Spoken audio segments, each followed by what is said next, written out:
baarlamaanka Soomaaliya oo kalfadhiga afraad kulankiisii 32 Muqdisho ku yeeshay ayaa maanta waxay u codeeyeen 3 xeer oo kala ah xiroosaadka golaha shacabka, sharciga howlgabnimada iyo xaqsiinta ciidanka xoogga dalka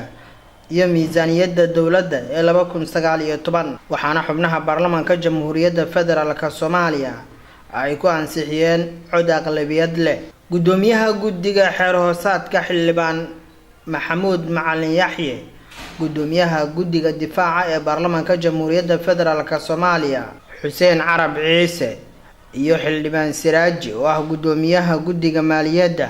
ayaana si wada jir ah ugu mahadceliyay xubnaha baarlamaanka Jamhuuriyadda Federaalka Soomaaliya xiroosaadka golaha shacabka, sharciga howlgabnimada iyo xaqsiinta ciidanka xoogga iyo miisaaniyadda dawladda. ayaan kaliya inaan idin mahadceliyo mooyaane كلمات كلمات يجا فرن مجرو وحير كلابات وجودي حراسات وصوت يعني لانسحي مركي كيكو واحد يكمل بمانته وأنا إذا كم هاد علنينا سدرونتي شرفت كجرتو وناجو كجرو دولة نمذج كجرتو عاد محوها هاي ونوع أنسحسين كي قلب كسيدة نوسو هالجبي أنت وجيدين dalka dib xoreysiga ka shaqeynayay runtii u horeeyay naftooda maanta inaan sharcigi runtii mustaqbalkooda iyaga iyo caruurtooda ka shaqeynayay iyo loo sharciyeeyo xuquuqda ay dalka ku leeyihiin maanta waa arrin weyn waxaan mahad celinaynaa intii ka soo shaqeysay gudiyada ka soo shaqeeyay wasaaradda gaashaandhigga maanta baarlamaanka iyo xukuumadda isku xidhan waad aragtaan inay maanta ay hirgeliyeen runtii xuquuqda ciidamada qalabka sida hal mar inaan u mahadnaqo xildhibaanada dhammaan sida aqlabiyadda oo qof walba ugu codeeyay miisaaniyaddan waxa kale oo rabaa inaan u mahadceliyo si gaar ahaan ugu mahadceliyo guddiga maaliyadda oo habeen iyo maalin aan hal mar la seexan intii maaliyaddan aan ka shaqeynaynay wasaaradda maaliyadda aan sidoo kale waxaan rabaa inaan u mahadceliyo ayagoo nala garab taagnaa wax walba u baahanahay markaa iyo su'aal mar walba qabnaba noo imaanayay si ay nooga jawaabaan. wasiirka maaliyadda ee dawladda federaalka Soomaaliya Xildhibaan Cabdiraxmaan Ducaale Beyle oo dhankiisa madasha ka hadlay ayaa ballan qaaday in qoondada ay u ansixiyeen xubnaha baarlamaanka Jamhuuriyadda Federaalka Soomaaliya ay u fulin doonaan sida qoraalka ku cad. sharaf weyn bay aniga ii tahay maanta in miisaaniyadii loo codeeyo oo aan wax ka aamusay iyo wax diiday toona aanu jirin. sharaf weyn bay reeli tahay,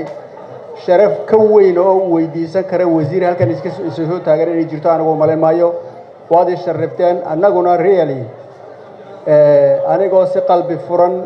oo calool xaadhan idinla hadlaya waxaan ballan qaadaynaa waxa weeye shuruucda hagaysa ee hogaaminaysa miisaaniyaddaad maanta fasaxdeen inaan ku dhaqmi doono. gudoomiyaha golaha shacabka Maxamed Mursal Sheekh Cabdiraxmaan ayaa dhankiisa tilmaamay in xubnaha baarlamaanka Jamhuuriyadda Federaalka Soomaaliya ay maanta guteen waajibaad dastuuri ah. hawl fiican baad qabateen maanta waxay la tahay maanta waxa lagu guuleystay hawlihii ugu muhiimsanaa inaan ka gudubno. dhammaan waxaan u mahadcelinayaa golaha shacabka xildhibaanada sharafta leh, wasaaradda maaliyadda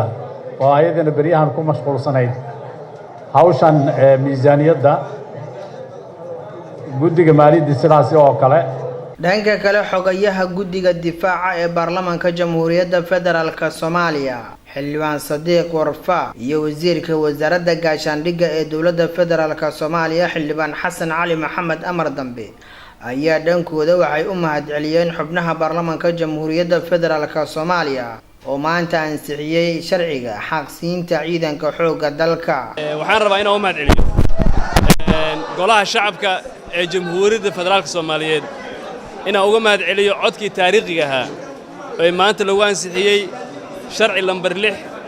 December soo baxay 1999 sharcigaas oo ah sharciga dib u eegista